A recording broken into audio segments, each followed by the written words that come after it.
Today on Killer Psychologist, we're honored to host Ross Goodman, Marine Corps Major turned Powerhouse defense attorney, known for taking on Las Vegas's most high-profile and controversial cases. Ross has defended everyone from individuals accused of serious violent crimes to professional athletes caught in a scandal to outlaw bikers and even legendary celebrities. As founder of Goodman Law Group, a board-certified criminal defense firm, Ross brings battlefield discipline to the courtroom, stepping in when stakes are the highest. He's represented UFC fighters Nick Diaz, Wanderlei, Silva, legendary comedian Jerry Lewis, members of the Hells Angels involved in the infamous Lawlin River Run riot, and even helped secure a $5 million win for Vision Airline employees. And more recently, he's gained some significant attention with his connection with Dwayne Keefe D. Davis, the man now charged in the 1996 murder of Tupac Shakur. And if legal legacy counts for anything, I think Ross has it in his DNA. He's the son of former Las Vegas mayors Oscar and Carolyn Goodman. So, Ross, I think you were made for this, being in the spotlight. So I think it's no surprise that Ross finds him center stage in the city's most headline-grabbing legal battles. Ross, welcome.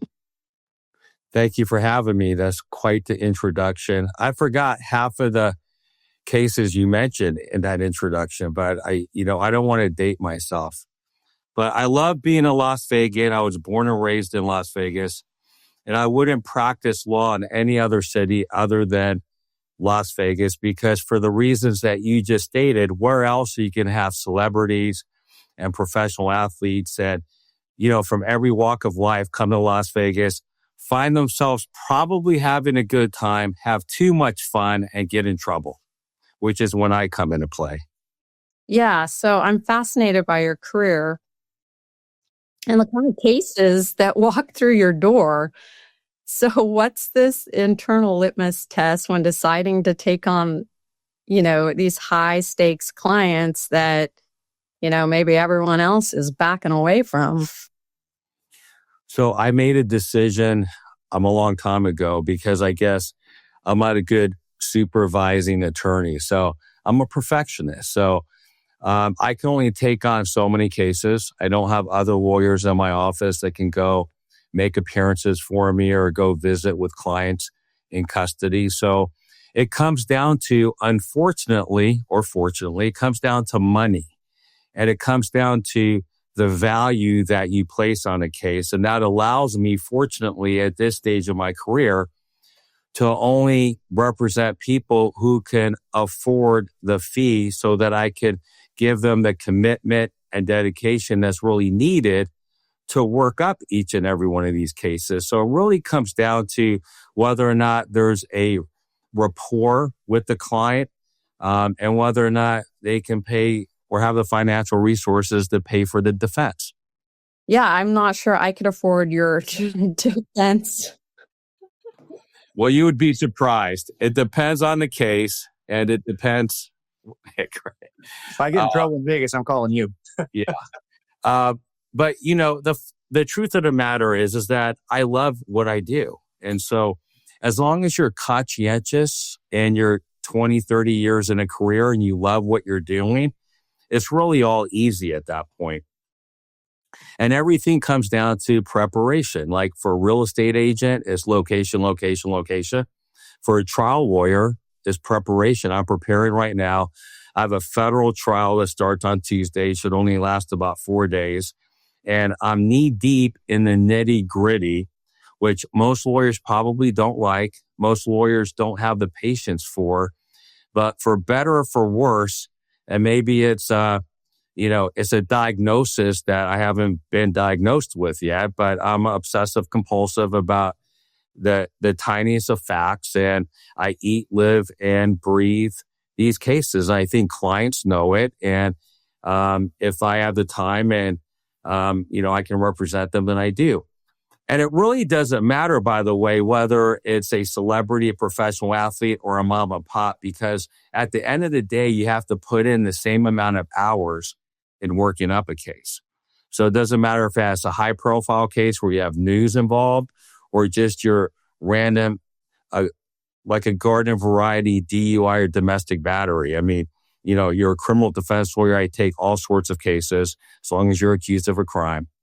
And then I'll represent you. So it's really a function at my stage of the career, I'm fortunate that I'm able to be selective on the amount of cases I take so I can give the attention to detail that's needed in order to probably pivot and shape the case so that what looks like a bleak result can actually be a favorable resolution.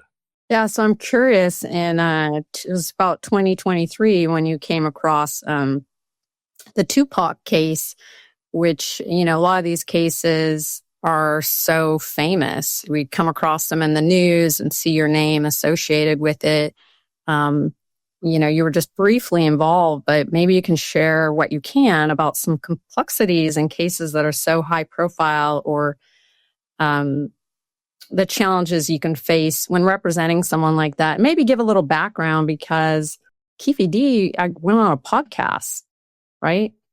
And well, that's the problem. That's what, that's what resulted in the prosecution against him. I mean, he's his own worst enemy as far as why he was arrested 23 years after the Tupac Shakur killing. So, no, but I got the call like I do. I don't recall exactly how that came about. I think a lawyer from LA called me and asked me to go visit with Dwayne Davis, and I did, and, met him a couple times, and so he hired me. But unfortunately, there's, like we just talked about, there's a payment schedule that's associated with the representation, and that only went so far. So we left on good terms, but I couldn't continue devoting my practice to a case of that magnitude without the right type of financial resources. So I had to bow out quickly. And since then, unfortunately, he's had 2 or 3 different lawyers, one of which was a public defender's office, and is kind of just stuck in quagmire right now. I got to ask a question about defendants with their, talking, either publicly on a podcast or to law enforcement, right? So, so I want you may not know, but I was a police officer for 28 years before I changed careers, and I investigated thousands of cases and worked homicides, everything. And what's fascinating, and I think this, is that most defendants will waive their Miranda rights once you give a Miranda warning, right? Not all of them, but most of them do. What's your take on that in terms of why do you think most people do this? Well, I think there's a misconception, actually. I think most people tell me, Ross, you can get the case dismissed. And I'll say, why? Because they didn't read me my Miranda warnings. And so everything that I just said, everything I just admitted to, you can get dismissed, you can get it suppressed. And I'm like, no. You guys don't understand. I mean, how many movies have you watched? You don't have to Mirandize somebody until they're under arrest. So typically what an officer does is they conduct an investigation to elicit information for probable cause to then arrest you. At that point, it's too late. Then they Mirandize you. So I'll often say to, drive the point home, did you say anything incriminating on the way to the jail? No, I didn't think so. Okay. So that's off the table. But I think that people think, Craig, to answer your question, I think people think that they can out-talk and are smarter than officers. And the problem is I have a lot of smart clients. I represent lawyers and doctors who get arrested in Las Vegas, very smart people. But what they don't understand is you can't outsmart what you don't know. And so as you know from your prior experience as an officer, you're not going to share with the suspect the information that you already have. You're not going to let them know whether or not you just talked to 2 witnesses are going to completely contradict what they're saying, even if it's a lie. and you're not going to tell that person whether or not, closed circuit TV exists or whether or not there's a Ring doorbell camera video that exists from a witness. So you just don't know. So even if you're trying to be truthful, it's in a vacuum.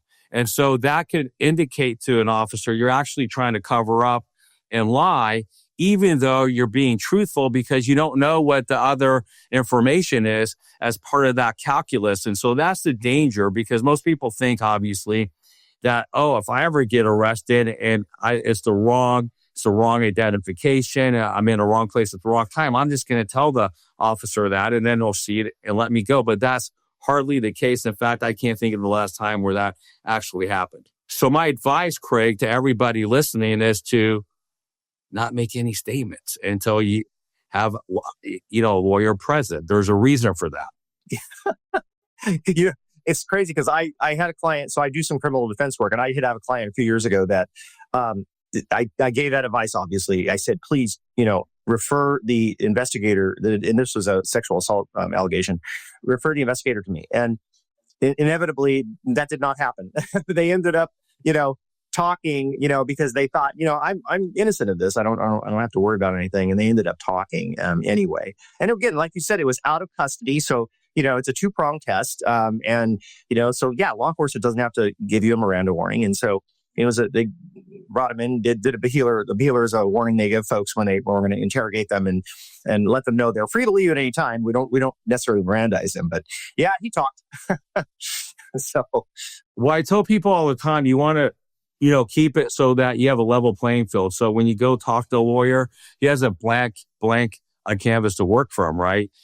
If you put handcuffs on me, then it makes it more difficult, more challenging for me to navigate once I review the evidence, because you've already said A when you could have said B. You just said it differently, but now we're locked into this area, which isn't as good as it would have been had you not said anything. So I tell people all the time, it's your life, it's your liberty. Just don't make any statements. You're never going to talk your way out of being arrested. To answer your question real quickly about Dwayne Davis, the reason why Dwayne, I can't speak for him, but the reason why he went on podcasts and he wrote books, admitting to being in a car where his nephew was in, who allegedly shot Tupac Shakur, is because I believe he thought that the statute of limitations had passed, in the sense that it never expires for murder, but he believes he had an immunity deal from the U.S. Attorney's Office, LAPD, and the FBI on a federal drug case about 20 years ago. But as it turned out, he didn't. But and so much time had passed, and he wanted to make some money, and he got paid some money on doing those podcasts and writing those books. But, as a result, the district attorney's office here heard those podcasts, read the book, and determined, hey, we got a great case here. You can hear it from his own mouth. So that's the problem. Yeah, it looks like he was on a podcast in 2019 and then, sharing his involvement in the shooting. But then he went on the podcast again in 2023 is my understanding. So elaborating on some of his experiences. Well, he went on multiple podcasts. It just wasn't that one. But I think that, in all fairness and context for a jury, he was experiencing some serious health issues at that time where he may not have lived that much longer. And I think that he needed money. They were offering a significant, amount of money to do those shows back then. And I believe he thought it was for entertainment value. Other people had profited off of that story. And so he thought he might as well, because he had no other way to earn income. So I think it was a confluence of those factors. And it's going to be up to a jury to determine whether or not that those things are believable and whether or not that they should take what he said at face value and beyond a reasonable doubt that he was actually there and in that car. Because outside of that, they don't really have any physical evidence. They don't have any witnesses. except for Suge Knight, who is in prison himself, serving a murder term, who was with Tupac in the car. But outside of that, there's nobody alive that could come in and testify that Dwayne Davis was in the car at the time of the shooting. They don't have the car. They don't have the gun. They don't have any physical evidence. So it's going to be an interesting case. It sounds like, stay tuned, this is going to be a Netflix special. Yeah, I'm sure it will. Wow. So yeah, these cases can catch up with you. I think, people talking, it's not the first podcast where people have shared details maybe they shouldn't have, but it seems like so many people are, as the years unfold, they start sharing a little bit by a little bit, publicly, and it does them in. Craig, is there anything you want to say about some of the psychological aspects of some of these personalities that end up, Yeah. I mean, I think there is an element, there's a personality piece to this in some instances, because and the viewers may not know what this means, but I'll just describe it briefly. But there's a personality architecture called the histrionic personality. And so people who are histrionic, they love to be the center of any kind of attention, controversy, things like that. So, and they're very sort of gregarious and dramatic in the way that, they talk about things. So if they want the attention, someone with that personality organization is going to be more likely to talk like that and open their mouth when they shouldn't necessarily do that, and talk to the wrong people and those sorts of things. So yeah, from a psychological perspective, as psychologists, we know that that's potentially one of the factors that could be involved in why somebody would be, and narcissism as well, because those interact, right? So so we see this like sort of narcissistic, sort of histrionic architecture where again, people who are narcissistic tend, the grandiosity is the major sort of excess there. They love to exploit, and say, look at how great I am, and things I've done. So I think it's kind of a combination of those two that we sometimes will see. And I'm sure Ross has probably dealt with those kinds of clients that, they love the attention. They want the attention. And that can be challenging as a defense attorney in terms of trying to rein them in, like when they want to tell their story, when they want to talk to the media, they want to talk to people. But that's like every day, right? I mean, that's like an everyday person. I mean, take it out of the ivory tower, the street level, we call it big balling, right? You try and big ball everybody or be a telephone tough guy, and people just like to put the guard down and, puff out their chest. And a lot of times it gets them in trouble, especially when, other people are recording that interaction, which happens all the time. I mean, here in Nevada, you can record somebody in person, and that happens more than people realize when I get these recordings in these cases. Yeah, so Nevada is a one-party consent state, not two-party. Like a contrast, so the viewers know, California is a two-party consent state, which means you cannot record somebody, without their prior consent. In certain situations, like I know in public spaces where there's no expectation of privacy, that's a little different. But in Nevada, you could record somebody, right, and then that conversation, you don't have to necessarily get their consent first. Like if you're on a telephone conversation with them. Right, that's correct. Right, unless it's over the telephone, then you need to, that's when you speak to your insurance company or something like that. They'll say this call is being recorded, because otherwise that's a federal crime too. But like you said, like you mentioned California, I have a case right now, a first degree arson case involving how should I describe her? An escort, a high end escort, and and she got mad. There was a dispute that's what the allegation is with the person who owned the house, $5 million house that burned to the ground. And so allegedly my client was flown to Miami where this person who owned the house was. And he recorded the conversation in Florida, set up a nanny cam in this hotel room, very nice hotel room. He, dined her. He did everything he could. She had her guard down, and she made some incriminating statements. And based on that, they gave that to the arson investigator so he could finalize his report. Then Metro, which is a law enforcement agency here in Las Vegas, ran with it, and they filed first-degree arson against her, and residential burglary and everything else that's associated with breaking into the house to commit a felony. So I had filed a motion on that issue because in Florida, where he did that from, he has a second house in Miami. Like California, it's a two-party consent. So she obviously did not consent. In fact, when she is on camera, which made it more difficult for the judge and the prosecutor, she was naked. So she walked into the hotel room, he was on the bed and she was naked. So it was a complete setup. And she made a couple of these incriminating statements, and I'd filed a motion in limine to exclude that.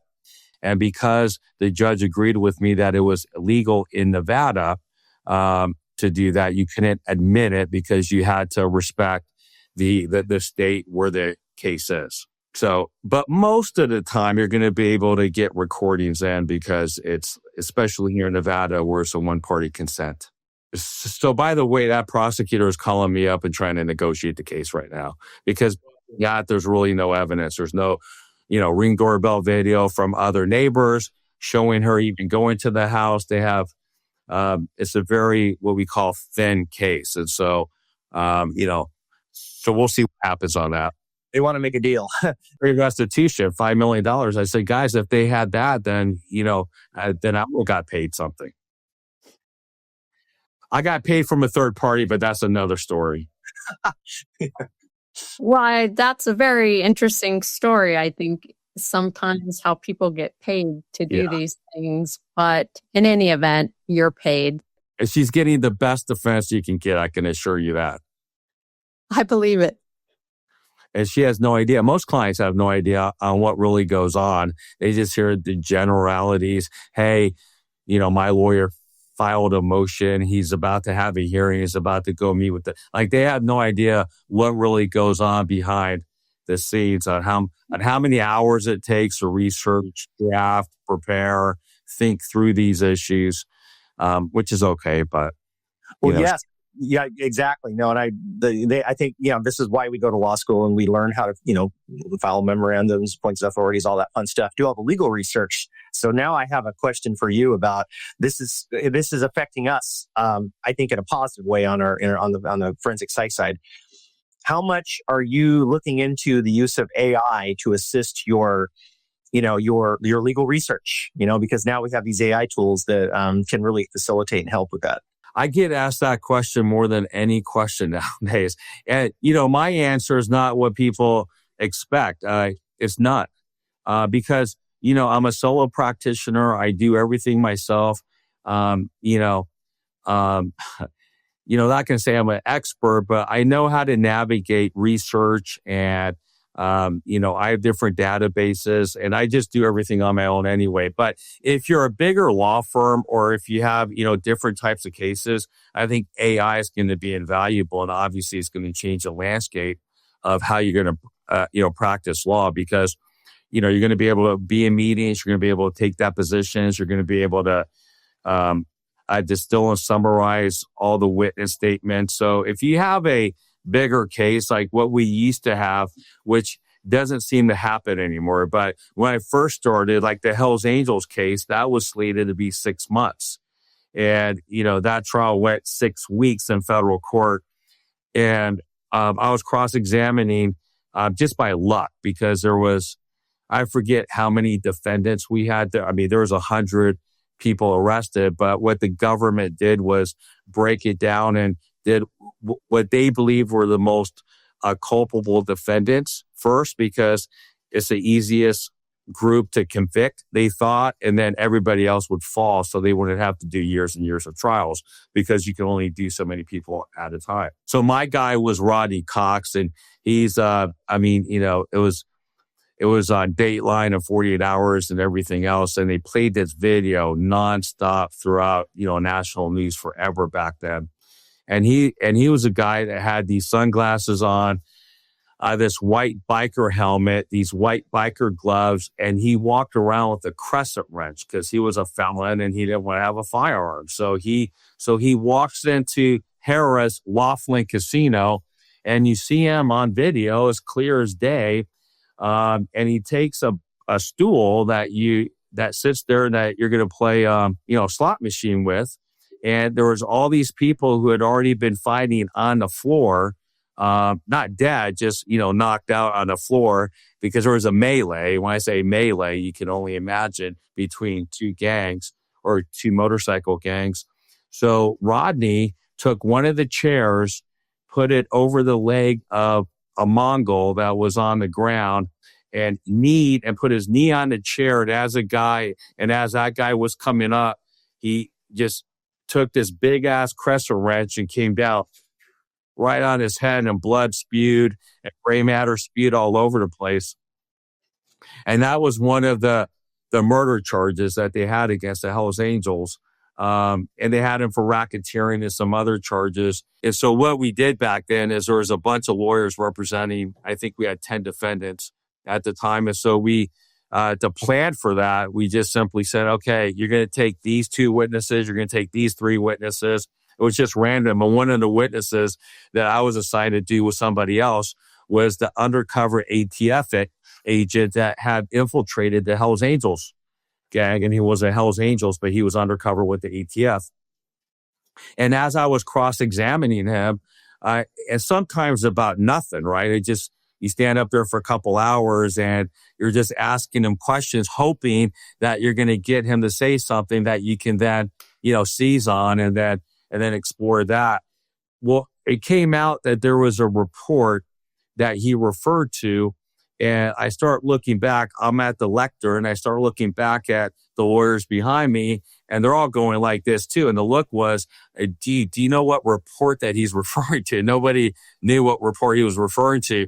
So we waited until a break, and the jury was excused, and that became a whole, motion practice about whether or not the government acted in bad faith and not producing that report that was exculpatory, that I would have been able to impeach that agent on.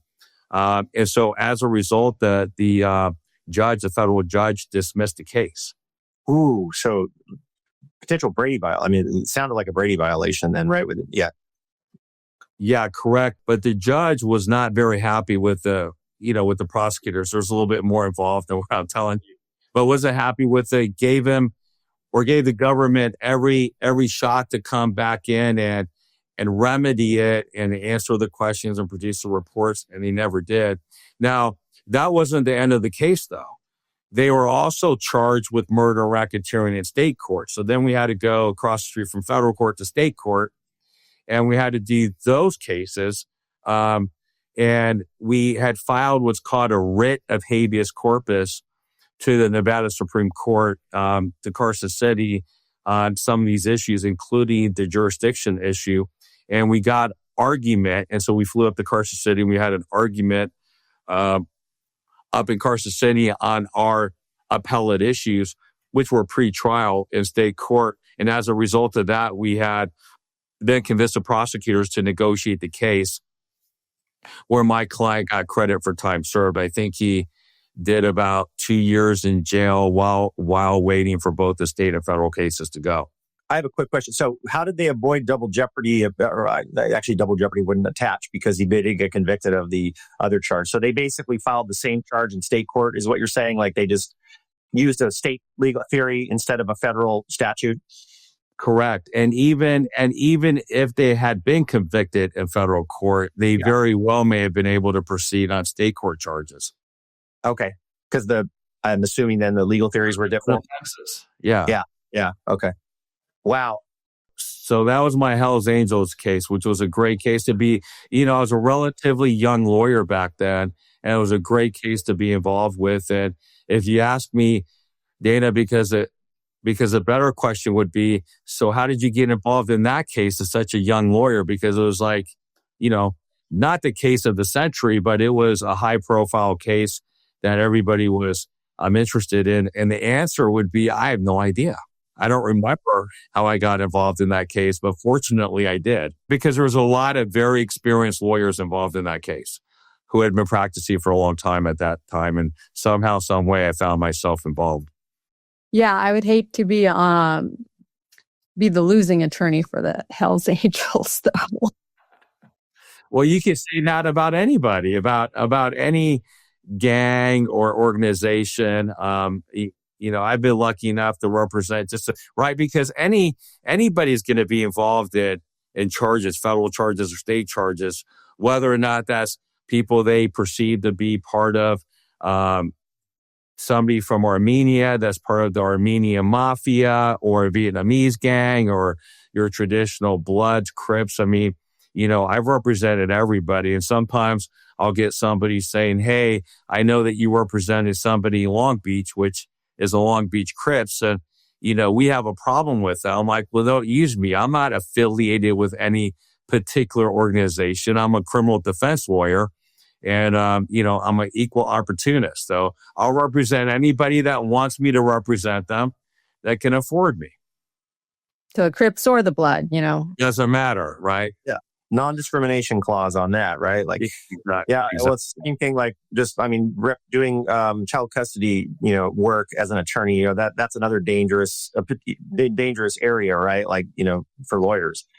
And even for us, like, psychologists doing child custody evaluations, because generally there's a loser. Well, somebody who doesn't get what they want in those cases. And if you've got someone who's personality disordered, right, on the other side that gets the short end of the stick, then all of a sudden now you're getting threats and things like that. I mean, I've seen cases like that, right? That's happened before frequently. Well, I'm not going to mention names, but there's been some high profile cases just recently where a lawyer was shot in a deposition during a child custody dispute. There was a client, not a client, but somebody I knew that was involved with shooting a federal judge, not a federal judge, but a state judge up in Reno because he didn't like the custody decision. So, whenever you're talking about children and emotions, it's not difficult to assume that there's going to be people who break. They either have a nervous breakdown or whatever you want to call it. You guys are psychologists. You would know better than you do. But it happens quite a bit. And from a legal standpoint on this side of the desk, I can tell you without being credentialed that a lot of my clients exhibit sociopathic tendencies. Like, they have no, reservation in, testifying under oath. And, a lot of jurors, believe what they say because they're very convincing, as you know. It's one of the traits of being a sociopath. And unfortunately, I think there's more sociopaths than we know. Yeah. No, I agree with that. The base rate's about 1%. Whether it's sociopathy or psychopathy, we kind of use those terms synonymously, but the outcome and the behaviors are the same. But yeah, you're right. Like, they would oftentimes have no problem because they are persuasive. They're convincing. They can come across as very truthful, right? And that's just part of the we call it psychopathic architecture, because they don't have the emotional arousal associated or the guilt with telling a lie. That's why it's hard. If I'm talking to a psychopath, they could lie to me, and I'm looking for nonverbal, cues that could suggest they might not be truthful, but they're not going to necessarily exhibit those cues because their brain structures are slightly different than the non-psychopath. And that explains why they're able to maybe get up on the stand and be very calm and, not rattled by, a vigorous like cross-examination, by opposing counsel, that kind of stuff. So that's interesting. Yeah, just like you're evaluating somebody in your field, jurors going to be evaluating the witness as well. Maybe not to the degree that you are, but, if you don't exhibit anything, it's just the opposite. They come across as actually credible and believable. I see it more times than not. And that's what the issue is as criminal defense lawyer, is that's where the ethical issues are raised at that point, right? So as long as I know that the client isn't committing perjury on the stand, I don't have any knowledge of that, then, if a jury wants to believe his story, then that's up to the jury. People always ask me, Ross, we know that he did it. How did you get it not guilty? And don't you feel bad about it? And my answer is the same every single time, which is if he was that guilty, then why didn't 12 people find him guilty? It's not up to me. I'm not the judge, jury, and executioner. That's why we have jury trials. So that's why I love my job, Dana. That's why I continue to do it after almost 30 years at this point, and I don't see stopping anytime soon. So tell me about one of your favorite jury trials, because most attorneys aren't trial lawyers or would be pretty intimidated to go to trial, because I think it takes on a whole nother level of skill set to craft a performance in front of the jury. And like Vegas, it's a performance, right? It's the final act, right? It's a bit of a game. Like, you can perform and put on a show, and like you've got this audience, right? And I mean, it's not a big audience. It's 12 jurors. yeah, well, it's on the news. It is. But you do have an audience. I mean, there's so many cases that come to mind and so many trials that, but I'll tell you one that kind of just stands out, which isn't probably what you're expecting because it's not that juicy, but it's just one that I always thought was that I'd prepared my client that the jury was going to come back within an hour with a guilty verdict. And it was one of those cases where the client had nothing to lose. He was down on his luck. He had, at that point, he had a gambling addiction, which is another thing that we can talk about here in Las Vegas, which you see more often than not. I mean, even more than drugs, it seems like that's kind of what the source issue is for a lot of these people, unfortunately. So he had a gambling addiction, which he kept pretty well hidden. And his job was working in a bail bonds place where people would come in to bond out their, friends or family members. And as part of that, you would put down 10% cash, which is a premium that the bail bonds company gets. And so you have this big safe in there and the cash would go in there and they had the record keeping and all that. Well, the owner of the bail bonds place, who I knew well, just being in town forever, it was a popular bail bonds place. He had, let's call it, 10 agents working for him. And my client was a full-time agent who had been there forever. And he realized at some point that there was a bunch of money missing. I think the total was about close to $500,000. And so they did a sting operation, and they could never show on video or have any direct evidence that it was him. However, circumstantially, it was pretty clear that it was him because of the times that he worked, the money that came in. They had other agents identify the premiums that came in were from these, right? So they were able to kind of do a good investigation on it. And what did I just tell you? He had the opportunity, right? Because we found out he was a gambling addict and he was gambling all this money away. And so it was a pretty tight case, but they didn't have the smoking gun. They didn't have any video of him actually taking the money, hiding the money, or doing anything like that. They charged him with multiple counts of theft and embezzlement. And we went to jury trial, and my client was, accepted the outcome. He goes, "Ross, I don't have any complaints. You did a great job. I don't know how you even cross-examine these officers and, my co-employees. You did a great job." And I said, "Well, listen, maybe I did a good enough job that I can keep the jury out there thinking about it for, more than an hour." And sure enough, before I can even leave the courthouse proper, I get a call on my phone from the bailiff. "Mr. Goodman, the jury's returned the verdict." I'm like, "Is that good?" "I know, that's not good. That's not good, Bob." And we go back there, and the two prosecutors are very happy. They're, confident. They're, shoot shit, whatever. I'm sure they didn't even leave.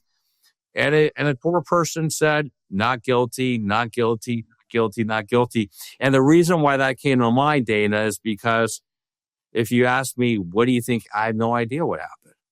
And that's the beauty about jury trials, because you're right. Most lawyers don't try cases. Most lawyers don't have the trial acumen to even try cases. They handle things that come up on the fly, and you got to do jury instructions. You really have to understand it's a different animal than just representing people and negotiating these cases. And I can't tell you, I've thought about that case a lot. If I tried it 9 more times, or maybe even 10 more times out of 10, the jury would have come back with a conviction. So it was unanimous, obviously. It's not like it was 1 or 2 jurors that had a problem because they didn't have the video evidence. It was pretty clear at the end of the day that he had the opportunity and a motive, but they came back with a not guilty. So that's one of your favorite stories because it's so unexpected. Did he take the stand in that case, or he did not. He was not in a mental state of mind to say anything, which is probably good. I mean, that because the prosecutors would have torn into that whole addiction, that gambling thing, probably, right? Unless you have a self-defense case, it's probably never a good idea, even if you have somebody who's articulate and smart to ever testify, because there's just too many things that can go wrong on cross-examination that, you can only prepare a client so much. And these prosecutors are also good. They also prepare. And juries, like you were just saying about evaluating your patients, these juries will look and, you could be, testifying for 3 hours, and then an hour 4, you could be a little bit tired, or, the prosecutor's asking the same question and you do a facial twitch or you look the other way because you're just annoyed or frustrated, and a juror's going to remember that, write it down. Oh no, okay, now we got him. He lied. And you go back and you talk to the juror, and they're like, well, juror number 4 or 5 said, this is what happened. I didn't catch it, but they felt very strongly about that being a body cue, about him lying. And, he was good for the first 3. How about the fact that he was just tired or annoyed that the prosecutor kept asking the same questions? And that's it. And, they know what they're doing. That's part of the game on why they ask repetitive questions. Much like a police officer, much like, Craig, I mean, you get the answer you wanted in the first hour of the interrogation. Well, an hour 2 is, guys, going to say, you know what? Okay, yes, I did. It's all about where you go. It's a lick robbery. Yes, it is. Okay, well, he knew that he was going to commit a robbery. I go, well, why is that? Because he said it the 20th time you asked him? Yeah, exactly. You wear him down. Yeah, Dana, correct me if I'm wrong. Is this recency bias that we, when you see a juror, for example, the defendant's testifying, the first 3 hours on the stand, and is doing a fairly good job. But again, like Ross said, the prosecutor is basically trying to wear them down, trying to catch them in any inconsistency, get them angry or irritated. And then, so in that last, say, 20 minutes, they're pissed off, and that comes out. And there's cases I've seen where this happens, where it's shifted the jury sentiment on the defendant, right? And that's like a recency bias, because the jurors are only remembering kind of the last, maybe the last 20 minutes or whatever, and they're sort of ignoring that first maybe hour or 2. Does that make sense? Is that recency bias, or am I wrong? Well, they're gonna hone in on that last thing, and their memory is just calling that information, and it's negative. But one of the things that I see that's problematic is that attorneys not prepping their client for these interviews or taking the stand. I've seen cases just literally fall apart. Any deposition or taking the stand for plaintiffs or defendants, totally not prepared for what was going to be asked of them. And I find it kind of shocking or jaw-dropping of how attorneys let their clients get up there and it's over. It's done for. We're done. We can't repair that damage. Well, I think that's attributed to the fact that, especially in private practice, I mean, there's lots of very good public defenders. I work with them all the time. So, they get a bad rap too, because they're in that office and they represent, indigent people. But there are a lot of people who have that passion that they want to help people out. And so they stay in the public defender's office, and they're just as good as a private lawyer, if not better.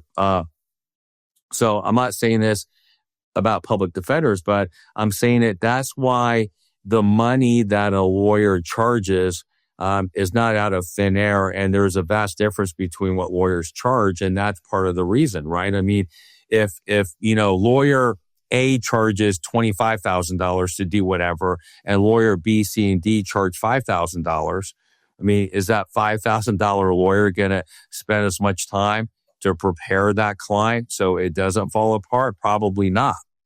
And so that's ultimately what the issue is. It takes so much time to do it the right way to avoid those pitfalls and those issues, which is why you need to charge a certain amount of money to pay for that time. And I think most clients don't appreciate the level of detail and preparation that's needed to make sure that doesn't happen to them. And unfortunately, I sit in the courtroom and I see it happen all the time as well. And it's just, the nature of the beast. You can only devote so many hours when you get charged X amount of dollars. And so a lot of times it does come down to, whether or not you have the financial resources to hire the right lawyer who can spend the time to make sure that they think through all those issues so that something like that doesn't happen in trial or in an interview or, whatever you have. Yeah. And I work with a lot of public defender cases, folks that are indigent. And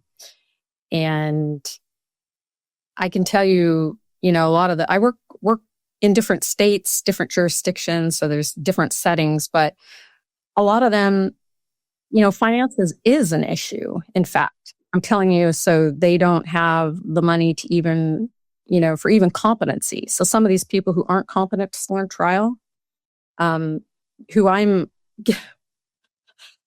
referred to at the last minute. I'll tell you, recently I was appointed to one like a week before trial starts. And they said, we think this client maybe not competent. So they're telling me this. I'm like, sounds crazy. So I go down there within the first minute. I'm like, no, she's psychotic. And also tried to light herself on fire. Telltale sign, right? If you try to light yourself on fire, that you have a psychotic episode. Not in a good mental state. So cancel Christmas. Everyone cancel it. And so budget cuts are a real thing within the public defender's office. And so they'll start chipping away saying, well, we don't want a third evaluator or a second opinion. So they're told to cut the cut so heavily. I'm being called right up like the day before or something. And I will go to the jail and assess them and say, no, they're not competent, or no, what is going on? Like, this is an insanity case or something else. So budget does matter very much so. And it's going into 2025, Craig and I have seen change it. Yeah, cuts are coming, especially with the recession that we're likely in right now. Like given what just happened and what we're seeing in the markets. But yeah, that's a good point. Yeah, money matters. Like that does matter. You're right. I mean, there's no way around it. You have to have the resources, not just financial resources, but resources with experts in order to make sure that somebody's due process is not violated. I mean, you're looking at, this isn't a business case. You're looking at potentially, life in prison or years in prison. So you shouldn't look at reducing the budget for criminal cases for the reasons that we just, talked about. Yeah, I can tell you due process rights are violated. We do evaluations in other states too. Like, we've got to ask Ross this question. I burn you to ask this question. NGRI, okay? So, right. In affirmative defense of NGRI. Now, you likely haven't asserted that very often. Is that accurate? I mean, that's something that you're probably not going to assert, right? And that's obviously because you have to, then the client is essentially admitting they've committed this offense, right? And so it's affirmative. We have evaluations. Should I name the state? Maybe I shouldn't name the state, but we do evaluations. It's Ohio. Okay. All right. We do evaluations in Ohio. And I just got to ask you this. So we call them a dual combo. I get a combination competency, NGRI concurrently at the same time. And I have never in my career had so many NGRI cases. I've probably done 60 or 70 of them now. Like, concurrent to a competence evaluation. What do you think about that? Like, and again, most of the folks, just so you know, NGRI defense does not work, in overall majority of the cases. What is it? 1 to 4% or something could be successful from what I have read. But we just see these things, the defense lawyers just assert them when they file their motions. They just assert the NGRI at the same time. What do you think about that? I don't like it. I mean, I've never asserted it. I've done competency, obviously, because, for a variety of reasons. And sometimes you do competency for strategic reasons. But, I've had a lot of people who weren't competent, and were found not competent. They're up at Lake Crossings right now. But, if somebody is really insane, then you would think that a lawyer would be able to see that quickly and do a competency hearing first and foremost, and then later on develop the insanity defense. You wouldn't plead to that until much later in the stage of litigation.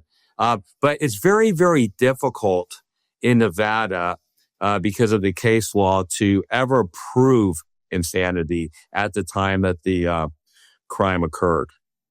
Yeah, I just had to look this up recently, and Nevada does use this sort of modified Manhattan rule, but again, it's right. Definitely the burdens are pretty high. And so when I do these, majority of the time, I don't find they meet the criteria. They don't meet the legal standard, because insanity is a legal construct, not a psychologic or psychiatric construct. I think I've only had two where I actually did find that they met the criteria. They were floridly psychotic. I ruled drug-induced psychosis out, which is a huge thing. Like a majority of these cases, these folks are under the influence at the time of the offense. And that's certainly a bar to that. You can't assert that if someone is, it's a drug-induced psychosis. But yeah, I just find it interesting that you got these differences across states, and some of these cases are high profile that, I've seen they're done. They're folks are facing murder charges and those sorts of things. And yeah, they're just going for it. They're doing NGRI at the same time of competency. Yeah, but I mean, the mental health component, obviously is rearing its ugly head in overall in the criminal justice system. And people don't understand. I think people conflate insanity with, different psychiatric disorders. Just because somebody may be bipolar, for example, and off their medications at the time that the offense happened, a lot of people think that, oh, see, he's insane, or she was insane at the time the act happened. Look how she was acting. We have her on video, like a day before doing this, that, the other. But as you just explained, it's very, very difficult, I think, to establish the insanity defense. And I think, I see it more often used in capital penalty cases or capital death penalty cases where you're arguing for mitigation and extenuation. That's usually when I see forensic psychologists come in to talk about that, to try and save that person from the death penalty. But at a direct level to try and assert that as a defense, you can assert it as a defense, but for it being a viable defense is a whole different, animal. Yeah, and then you've sort of, your client now, essentially the prosecutor now doesn't have to prove any of the elements, essentially, because it's affirmative, meaning like you're asserting that your client like did this for the severe mental disease or illness. They should be found not guilty because they didn't know what they were doing was wrong. But that would be and I thought about that, like doing defense work myself. Like I wouldn't assert it either. Like Well, Craig, you would just plead not guilty, right? And then you would negotiate the case, and you would plead guilty by reason of insanity, or you would, at some point, just assert that as a defense. But you're not really pleading not guilty by reason of insanity. I see that happen very infrequently for the reasons that we're talking about. Yeah. Yeah. But it's not a competency evaluation, right? You got to have significant financial resources. If you're a private defense lawyer and you have a private client, to even work that up so that it meets standards. And so that's why it's difficult. And most of the time this happens when somebody's indigent on the state side, so the state can pay for it. So Craig and I do a lot of competency evals. I do at least 10 every month, some months maybe 15, but like competency is pretty routine. I always get the whole medical record file from the jail before I even see the person. I'm doing 2 people tonight and 3 tomorrow, so I'm doing 5 this weekend. But I already have the medical records on all of them and all the criminal records and already compiled the reports, already ready to go. But one of the things I'll see that in competency evaluations across the states is that some states or counties, jurisdictions pay far too little and people aren't really interested. They're interested in doing the least amount. And they'll pass them through competency even when maybe they're not. They don't look at the records or anything. And that happens. And it's dangerous because then you see these cases circle back, right? So that's my warning out there for superior courts or agencies that want to lowball or not get good experts in or not share medical records or things like that. And it's very frustrating to see that.